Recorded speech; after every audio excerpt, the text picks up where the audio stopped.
Quando Jesus faz a experiência de buscar os que estão fora, Carol, Ele está justamente nos dando a lição de vida. Que Ele está o tempo todo oferecendo a sua misericórdia para que depois dela a gente possa recomeçar diferente. Aí o segundo passo é o mais difícil. Por exemplo, a pecadora que foi perdoada em público. Deus ofereceu a ela o perdão através de seu Filho Jesus. Mas só ela sabe o que precisou enfrentar. Só ela sabe o que precisou fazer, o exercício diário de quebra de hábito que lhe impedia de ver-se de maneira misericordiosa. Imagina que aquela mulher, Carol, tinha deitado na cama de milhares de homens e tinha permitido que muitos lhe tratassem como um objeto. Imagina o que isso provocou dentro dela. Receber o perdão de Deus não basta. Era preciso transformar um perdão de Deus em perdão a si mesmo. Quando a gente não transforma o perdão de Deus em perdão a nós mesmos, nós não nos recuperamos. E é por isso que nós ficamos responsáveis por anunciar o Evangelho, para lembrar isso, que depois do perdão de Deus nós precisamos dar o nosso. Você precisa olhar-se no espelho, você precisa olhar-se e reconhecer-se como alguém de valor. O seu pecado não pode ter tido o poder de apagar o amor que Deus tem por você. Sabe, Carol, o seu desafio é o de 90% das pessoas que agora nos assistem. Então, sinta-se acompanhada. Todos nós, de alguma forma, estamos necessitados de transformar o perdão que Deus nos deu em perdão a nós mesmos. Todos nós, sem exceção, Carol, estamos necessitados de fazer essa conversão. O amor que Deus tem por mim precisa me motivar agora em amor a mim mesmo. Porque se eu não tiver amor a mim, se eu não tiver respeito por mim, a vida se tornará impossível para mim. O que me leva adiante, Carol, é justamente essa capacidade de metabolizar o amor de Deus e ele se tornar tão presente em mim que ele vire naturalmente um amor por mim. Um respeito pela realidade que me cerca. Um respeito pelo território que é meu. Então, minha filha, olhe para tudo aquilo que você viveu, mas não olhe sem antes prestar atenção nas pessoas que Jesus escolheu para estar ao lado dele. São todas semelhantes a você. Todas as pessoas que Jesus quis, Carol, estão aqui, ó, são semelhantes a você. As pessoas que ele fez discípulos, apóstolos, as pessoas que ele recrutou, que ele quis perto dele, são todas parecidas com você, são todas com histórias semelhantes à sua, Carol. Então não tem motivo para não se perdoar, não tem motivo para olhar-se com desprezo. É só você acreditar no Evangelho, é só você prestar atenção aqui, nos exemplos que estão postos, e você terá todos os argumentos para usar com você mesma. Que eu sei que esse argumento você não tem que dar ao outro. Nem adianta. Essa questão é entre você e ele. Se você ousar a olhar-se com um pouco mais de misericórdia, você compreenderá ainda melhor o significado da misericórdia divina na sua vida. Seja bem-vinda, Carol, ao grupo dos que precisam acreditar em si mesmos. Seja bem-vindo ao grupo dos que Jesus quer por perto. Dos que estão muitas vezes à beira do caminho. Dos que estão envergonhados da história que viveram. Dos que estão desacreditados. dos que não sabem. Seja bem-vinda, Carol. É gente como você.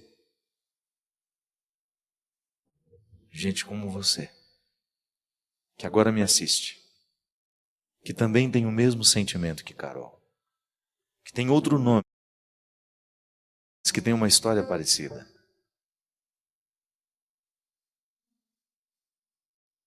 É para você. Olhe o Evangelho e veja que todos os que Jesus escolheu para estar com Ele tiveram uma vida muito parecida com a sua.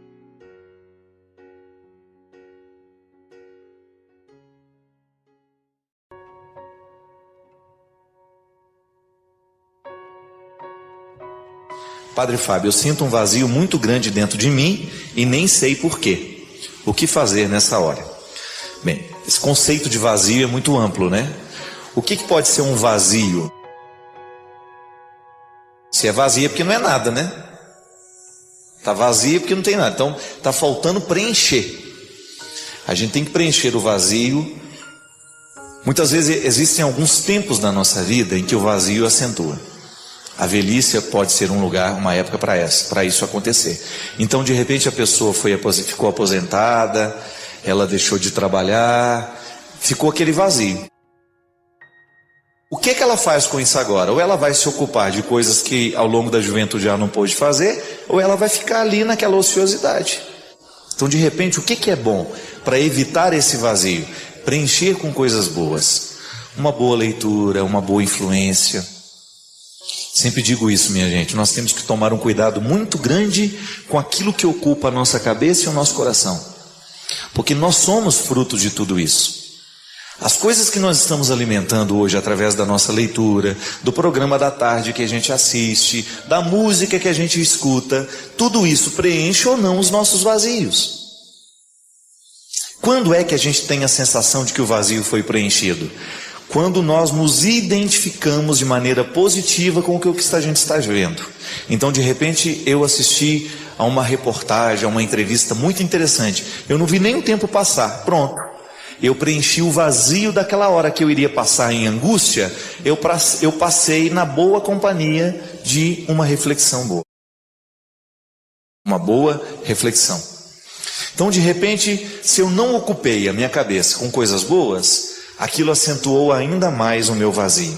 Se eu fui ver um programa de violência, de coisas ruins, eu acentuei ainda mais o meu vazio. Por quê? Aquilo que eu quis, que eu escolhi, não foi uma matéria boa para preencher o vazio. Então, muitas vezes, somos nós que vamos cavando esse vazio. É igual a droga. O que a maconha faz? O que a cocaína faz? É o preenchimento ilusório de um vazio. O viciado, ele não quer outra coisa senão preencher o vazio que ele sente dentro dele. Então ele fuma uma maconha, um cigarro de maconha, ele cheira cocaína, ele toma um comprimido de LSD, porque ele quer preencher de ilusão aquele momento. Então ele cria aquele torpor, né? Aquela situação de êxtase. Mas aquilo passa e aquilo tem um efeito rebote, né? Como eles dizem na medicina, que piora o efeito depois. Ameniza por um tempo, mas depois volta pior ainda. Por isso que o vício, ele é um círculo de alta destruição, porque quanto mais a pessoa usa, mais ela quer usar. Porque quanto mais ela vai se tornando dependente da cocaína, maior é o vazio que vai ficando dentro dela. É como se você fosse fazendo um buraco que você nunca acha o fundo, então você nunca termina de cavar. As nossas escolhas na vida, elas preenchem ou não a nossa experiência humana. E esse é o grande desafio, minha gente. O que hoje eu estou trazendo para preencher os vazios da minha vida? É uma matéria boa? É sólido isso que eu estou escolhendo? Isso é sustentável? Durante quanto tempo isso vai me sustentar ao longo da vida? Precisamos saber. É uma pergunta honesta que nós precisamos fazer. Como outro dia, encontrei um casal que estava sofrendo muito no namoro. E eu perguntei, falei, olha, o que vocês estão escolhendo para que esse namoro seja tão insuportável? O namoro fica insuportável a partir das permissões e das escolhas que o casal faz, não é verdade? Ou nós vamos acreditar em azar? Não, eu não acredito em azar. Eu acredito em construção, em escolha, naquilo que a gente permite vir, naquilo que a gente joga fora, naquilo que a gente traz. Então as nossas relações, elas vão nos preencher à medida que a gente faz escolhas certas. E outra coisa também, gente, que falta muito em nós, é a dimensão da vida espiritual. Se nós não rezarmos, se nós não tivermos uma vida espiritual, e olha, vamos abranger esse termo. Vida espiritual não é só essa coisa que nós achamos que é entrar dentro da igreja, participar e ir embora. Não. Vida espiritual é um conjunto de escolhas que nós vamos fazendo a partir da religião que nós professamos. Então nós aqui que somos católicos, você que é evangélico, você que é budista, você que é espírita, não sei qual é a sua religião. Mas o que eu sei é que você tem uma espiritualidade que lhe acompanha. O contexto dessa espiritualidade é que nos preenche ou não. É por isso que existem tantas pessoas que estão insatisfeitas com a sua religião. A religião não virou espiritualidade. Ela é apenas o cumprimento de um rito, de uma obrigação. Eu vou lá, participo da missa, mas a missa não virou espiritualidade em mim. Então o vazio, a religião pode preencher o vazio humano, desde que ela se transforme em espiritualidade. Que é viver justamente as dimensões da vida do Espírito. São Paulo falava de maneira tão bonita isso, né? Ele fazia uma distinção que é até perigosa. As coisas da carne e as coisas do Espírito. Nós sabemos muito bem o que é isso. Mas sabemos na teoria. Mas muitas vezes na prática nós não sabemos viver porque a gente se perde. As coisas do Espírito são aquelas que nos enobrecem, que nos jogam para cima. São as palavras boas que nós lemos através das leituras que nós fazemos, através de uma palavra de Deus, do Evangelho, através de um salmo, através de um canto de liturgia, através de uma música de mensagem. Nós elevamos o nosso espírito toda vez que uma palavra bendita toma conta de nós. Essas são as coisas do Espírito. E a religião trabalha o tempo todo propondo coisas do Espírito. As coisas do Espírito, elas moldam o nosso caráter. Por isso que nós precisamos associar diretamente o princípio religioso que me rege e as minhas escolhas. Qual é o meu caráter? A minha capacidade de ser eu mesmo, de ser verdadeiro, de ter uma postura séria. É o que a igreja nos propõe, né? A igreja nos propõe mandamentos, a igreja nos propõe regras, mas não é para nos aprisionar. É para nos dar suportes para que nós possamos ter uma vida espiritual. Porque se não tivessem regras, nós não saberíamos nos amparar, nós cairíamos. Todo o aparato eclesiástico, de liturgia, de ritos, está a serviço da vida espiritual. É bonito a gente, por exemplo, pegar um livro de Teresa d'Ávila. Como é que geralmente eles dão os títulos, né? Escritos espirituais de Teresa d'Ávila. Ela está falando justamente ali. Naquele livro, ela escreve sobre as lutas que ela tem de sair deste mundo da carne para alcançar as coisas do Espírito. E Teresa d'Ávila é uma especialista em mostrar isso com muita poesia, com muita realidade. Se você não teve a oportunidade, leia os escritos de Teresa d'Ávila. Você vai ficar fascinado, porque essa mulher ela é muito humana.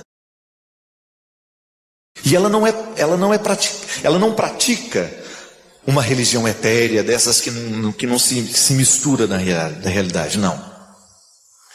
Diz que tem uma cena, não sei se isso é verdade, né? Eu não sei onde que está escrito também, né? Aí diz que ela estava, sei lá, eu acho que ela estava no banheiro, né? Fazendo as necessidades dela. E nisso, dizem que o diabo, né? Soprou um espírito, uma palavra maligna na cabeça dela. Teresa, uma mulher tão pura como você, fazendo uma coisa suja dessa, né? Aí disse que ela virou assim: pois é, meu querido, e tudo isso que eu estou fazendo eu ofereço a você. Se é verdade ou não, está lá na história dela, né? Não é interessantíssimo isso? A pessoa conseguir rezar na hora que vai fazer as necessidades. Isso é rezar a vida, né? O Padre Léo era um especialista nisso, né? Em rezar a vida. E o Léo falava muito dessa religião que preenche o vazio do coração. Preencher o vazio do coração através de uma religião tem que ser uma religião como essa, de Teresa d'Ávila, de Padre Léo, de Monsenhor Jonas Abib, que faz da realidade concreta o lugar da oração. É igual aquela mulher que chega, né? Antes de sair de casa, ela bate no marido, no papagaio, nos meninos, no balai de manga e fala: eu preciso ir para a missa, e bate em todo mundo. Pelo amor de Deus, a missa tem que começar antes, né? É não bater em ninguém para ir. Que às vezes a pessoa, para ela ter uma prática religiosa, ela fica agressiva. Ou quando ela volta da missa, ela volta batendo em todo mundo porque ninguém foi na missa com ela. Bando de safados, vocês estão todos no inferno. Aí a missa não virou espiritualidade, né? Ela tem que chegar feliz. Não, gente, a missa foi tão boa, eu estou tão em paz, né? Não, agora já volta com aquela cara brava para a gente perceber que ela não gostou da gente não ter ido. Não virou espiritualidade, não preencheu o vazio. Quando nós fazemos dessa nossa experiência, é uma experiência saudável de religião, é isso, né? Aquilo que eu pratico do ponto de vista ritual, a minha oração do texto, a minha oração, a minha devoção, enfim, qual seja a sua prática religiosa e qual o que faz parte do rito que você celebra, você tem que extrair deste rito a sugestão que este rito faz para uma vida prática. É aquilo que na palavra de São Tiago, na carta de Tiago está dizendo: não só as obras, não só a fé. É a reconciliação desses dois aspectos. O que eu acredito me leva a agir. O contexto da minha religião me leva a ter um comportamento. Sou solidário, de repente, ser simpático com as pessoas que a gente encontra, ser amável com quem a gente encontra, né? Ser acessível ao outro. Isso é tão bonito, né? Quando você tem a oportunidade de estabelecer vínculos e que a pessoa, é aquilo que a gente falava no primeiro bloco, a pessoa não tem receio de chegar perto porque ela sabe que você é uma pessoa religiosa. A sua religião quebra o muro da cidade.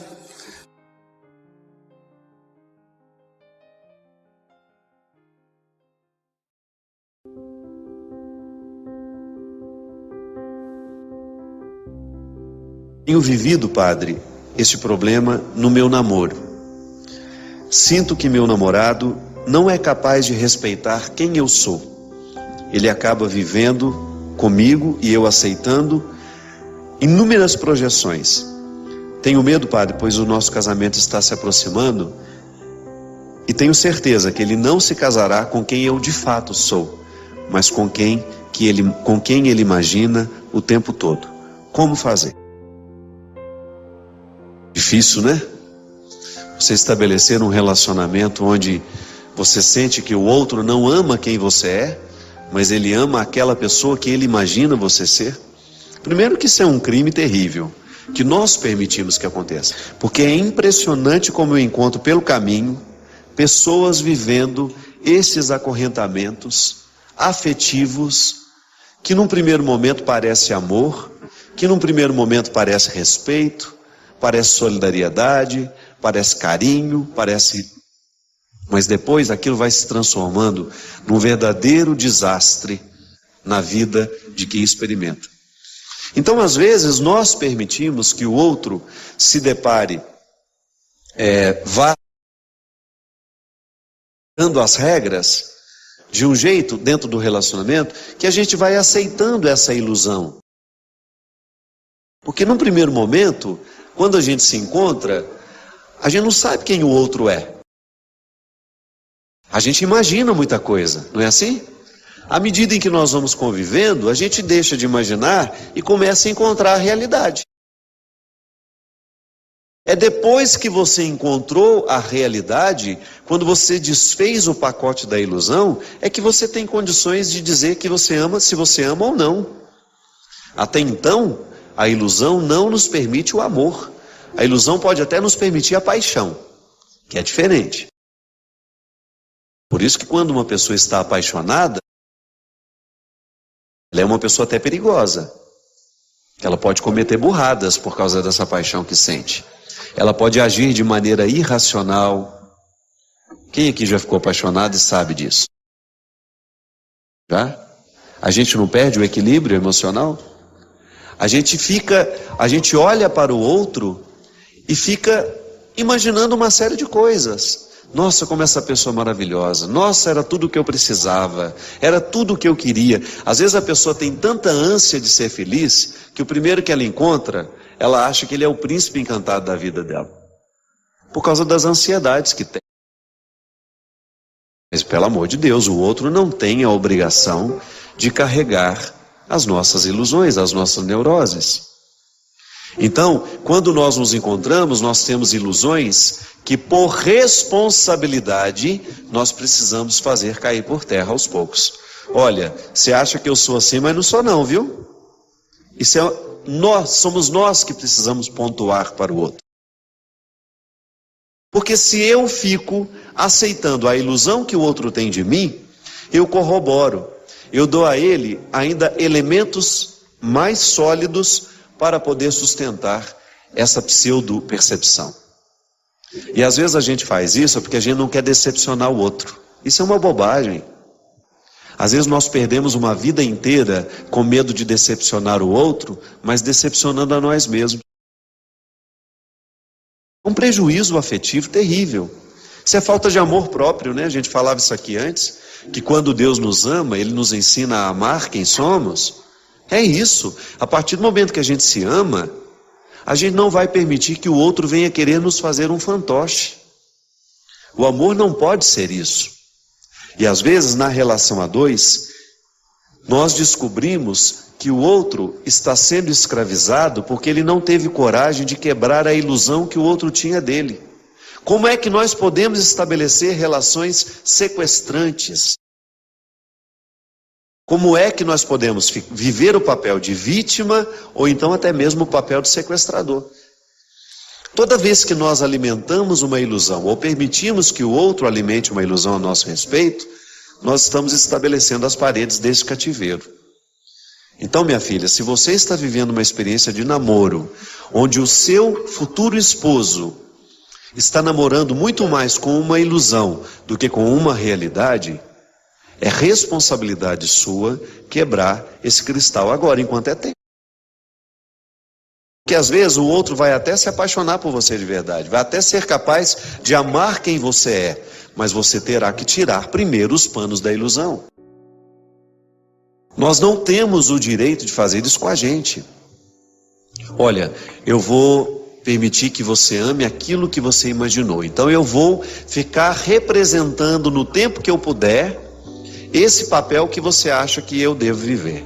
Ou então eu vou interpretar esse personagem por quem você se apaixonou.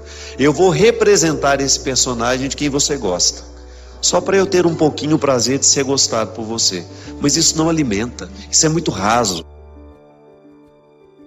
Uma amizade, por exemplo, também pode ser assim, quando nós ditamos ao outro um jeito de ser para que a gente goste dele. Isso é terrível, isso é muito nocivo. E o outro, gente, é impressionante como nos dias de hoje as pessoas já chegam com todas as definições a nosso respeito para poder nos amar.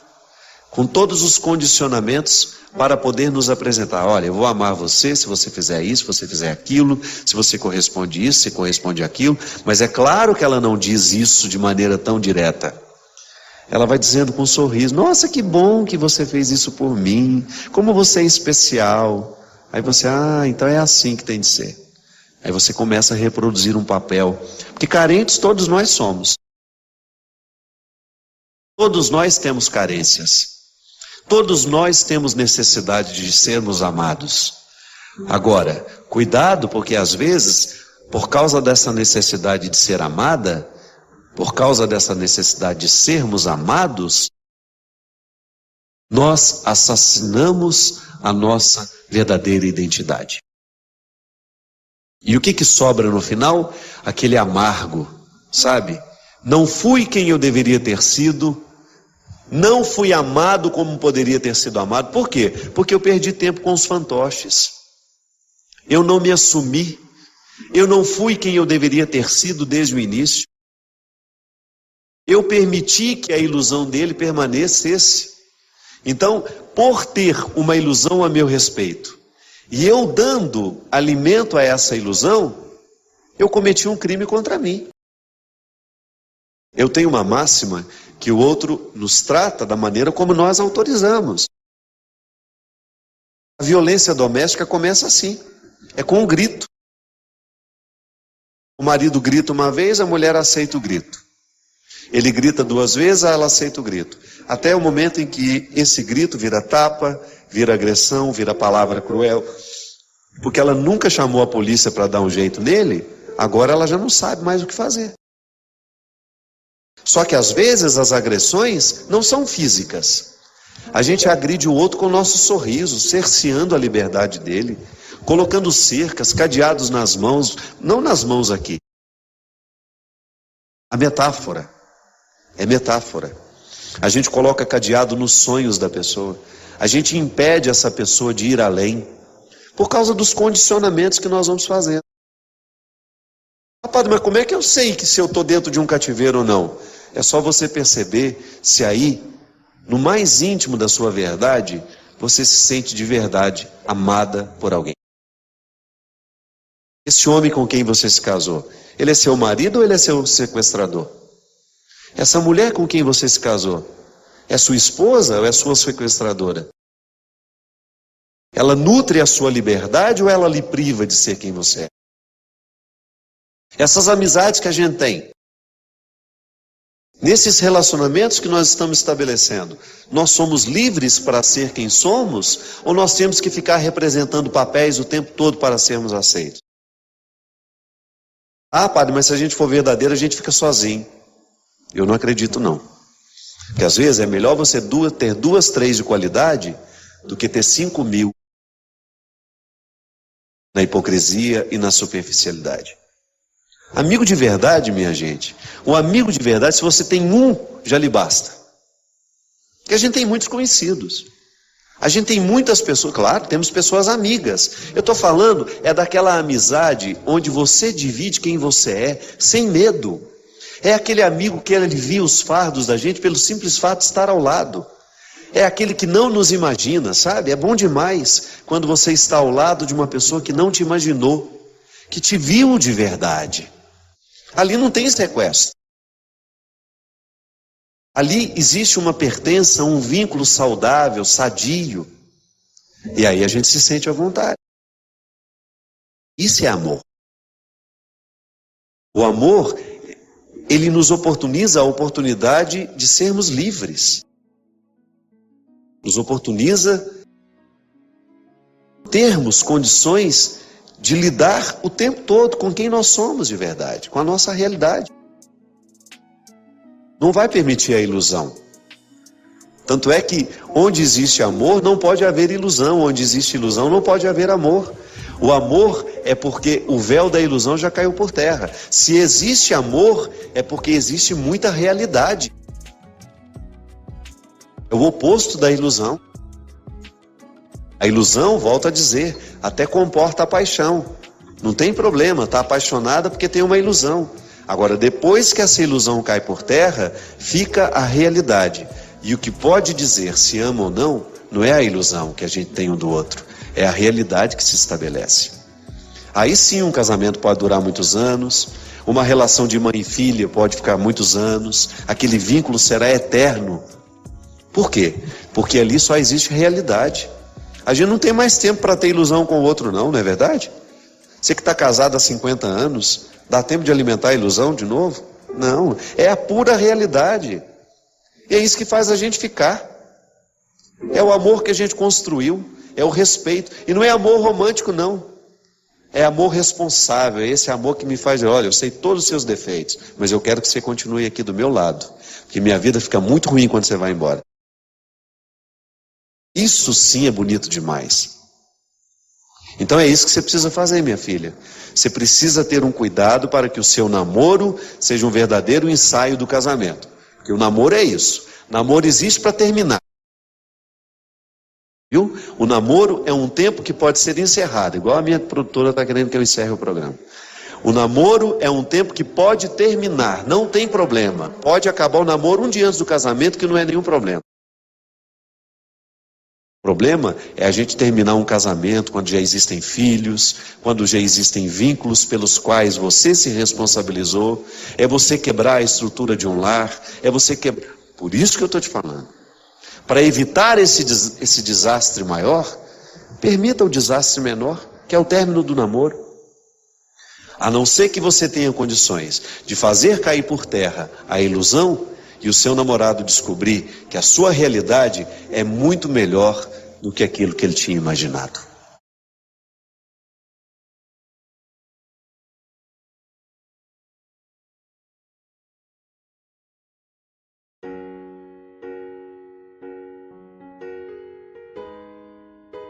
Muito boa noite, é com muito prazer, com muita alegria que nós começamos mais um programa de direção espiritual.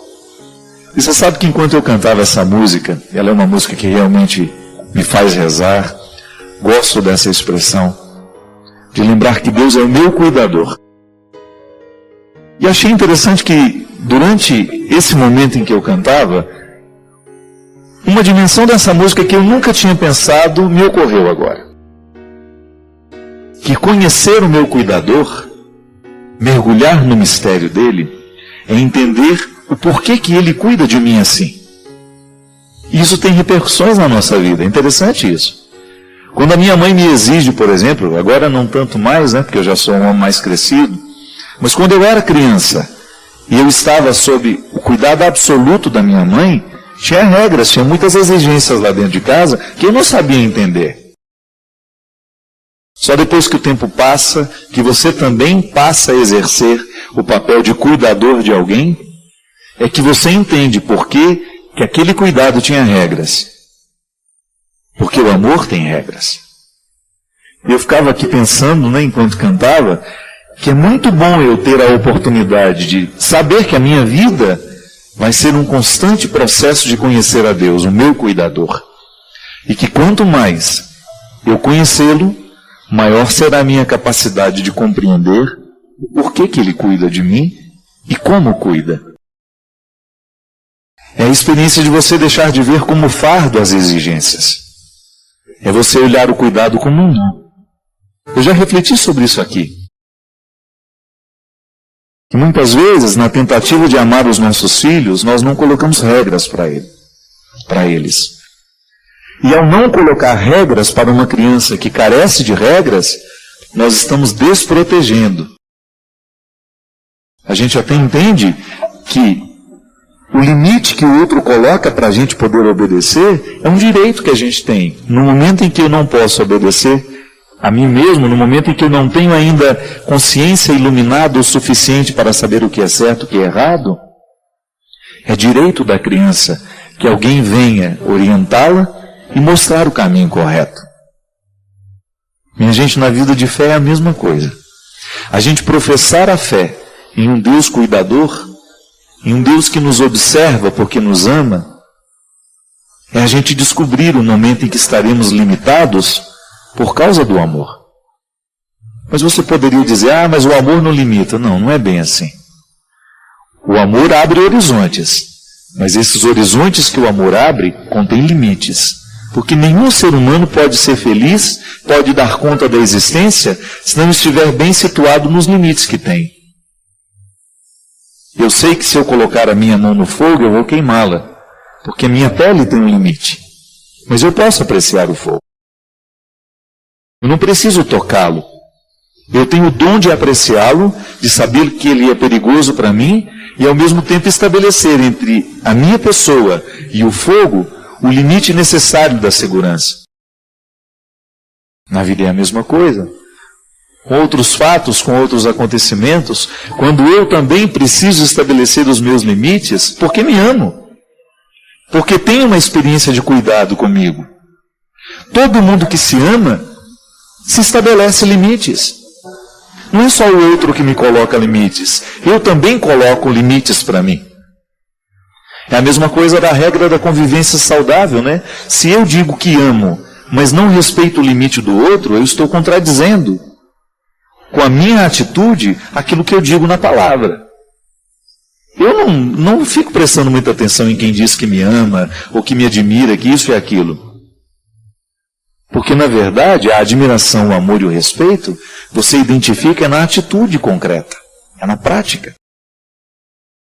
A palavra pode ser vazia. Eu acredito no amor da minha mãe porque eu nunca tive uma experiência com ela, é engraçado isso, né? Que foi de desrespeito comigo. Não, minha mãe me ama de verdade. Eu sei o que é o amor, porque minha mãe me amou um dia e me ama ainda hoje. A experiência humana nos ajuda a compreender o verdadeiro significado do amor. Mas que tem limites. Eu estabeleço limites e eu respeito o limite. Eu não ultrapasso aquele território que eu sei que é do outro. Na vida, minha gente, na nossa experiência de fé, fazer a experiência de Deus cuidador é você identificar que Deus te ajuda o tempo todo a lidar com os seus limites e com os limites dos outros. Acreditar que Deus nos ama, que Deus cuida de nós. Faz com que o nosso coração esteja interessado, então, em mergulhar no mistério e no conhecimento deste Deus a quem me ama, que me ama. E este Deus a quem quero amar também. E é por isso que a experiência humana é sempre uma experiência divina também. E nós não conseguimos nem diferenciar muito o que é santidade e o que é humanidade, porque é tudo entrelaçado.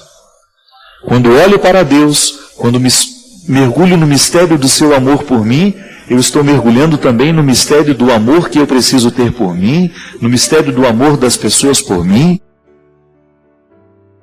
Porque esta santidade, ela acontece mergulhada na humanidade.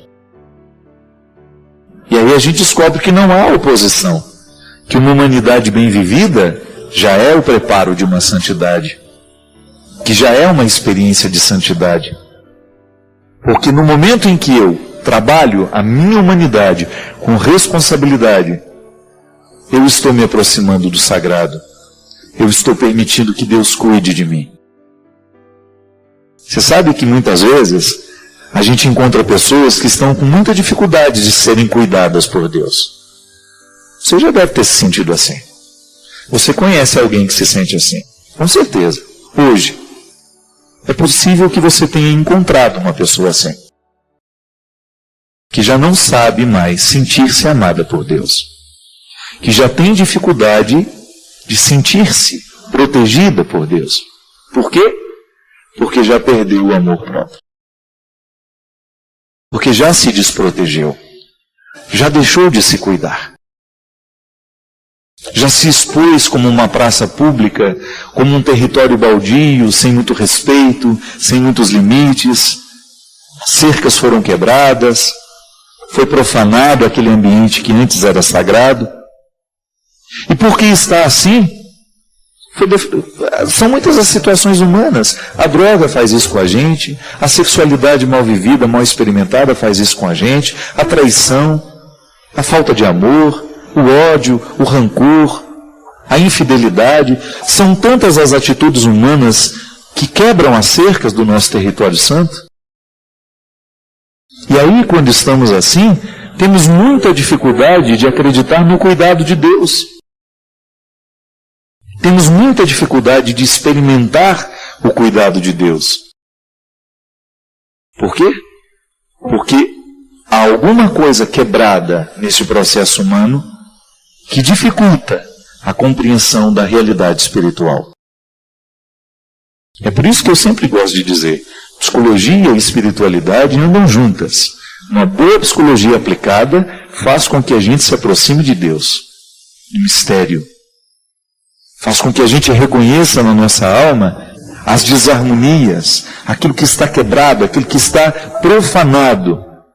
Por algum motivo permitimos, ou porque fizemos, ou porque permitimos que o outro fizesse com a gente. E aí a conversão passa pela reestruturação dessas cercas. Olho para o território que sou e descubro onde é que fui profanado pelo pecado, pela experiência mal vivida, pela infidelidade, pela traição, pela droga. Olho para tudo aquilo que foi profanado no meu coração, na minha vida, e começo em Deus a reestruturar todas essas cercas. Porque um território precioso precisa ter a experiência do limite. Precisa estar delimitado, para que o outro saiba que naquele terreno ele não tem o direito de fazer como se fosse um terreno baldio. Não somos um terreno baldio. Somos território santo, cuidado por Deus. Assim como os muros podem proteger uma propriedade, Deus nos protege com seu amor, com sua misericórdia, e somos todos merecedores dele. Você pode dizer, padre, tem algum pecado que possa retirar isso de nós? Não. Absolutamente. Deus nos ama mesmo quando nós estamos na miséria. É a teologia que nos ensina isso. Mesmo quando não merecemos, Deus nos ama. Sabe por quê? Porque Jesus nos ensinou que o seu Pai, esse Deus que Ele nos revela, Ele é capaz de deixar as 99 ovelhas e ir em busca daquela que está doente. Mas isso também parece ser injusto. Largar as 99 ovelhas, expô-las ao risco para ir buscar uma única. É só uma metáfora para nos ensinar. Não é lógico isso não. Não é lógico mesmo. Deixar as 99 ovelhas e ir buscar uma que está perdida e expor aquelas ao risco é realmente ilógico. Mas a história não é para ser pensada com lógica. O sentido dessa história é mostrar que a ovelha que está perdida tem tanto valor quanto as 99 que estão bem guardadas. É para a gente ter facilidade de entender que mesmo quando estamos desgarrados, julgados à margem, quando mesmo nós nos desprezamos, Deus continua nos amando. Deus não desiste de nós. E esse é um fator para a gente se reerguer, minha gente. É um fator que deverá ser decisivo para os nossos recomeços. Nossos recomeços devem nascer desta convicção. Deus me ama. Eu não perco isso de vista. E não quero perder. Você sabe por quê? Porque eu sou muito miserável. E para eu saber lidar com as minhas misérias, eu tenho que ter diante dos meus olhos, dos meus ouvidos, essa certeza. Padre Fábio, Deus ama você. Com todas as suas misérias, com todos os seus limites, Ele não desiste de você. Aí eu começo a viver um processo natural de me querer, de me desejar, porque isso é tão difícil na vida, né? Nem sempre a gente sabe se querer, nem sempre a gente sabe se desejar. É mais fácil a gente se jogar fora e viver um processo autodestrutivo, inconsciente muitas vezes, que nos leva para o fundo do poço, que nos faz viver a pior de todas as misérias, que é aquela que nós nos impomos. Porque nada pode ser mais destruidor à vida humana do que a sua incapacidade de acreditar-se, de olhar-se com otimismo, de olhar-se com desejo. A gente deseja muita coisa, né? Mas antes de desejar muitas coisas, deseje você mesmo. Ame-se. Viva essa experiência de reconciliação todos os dias.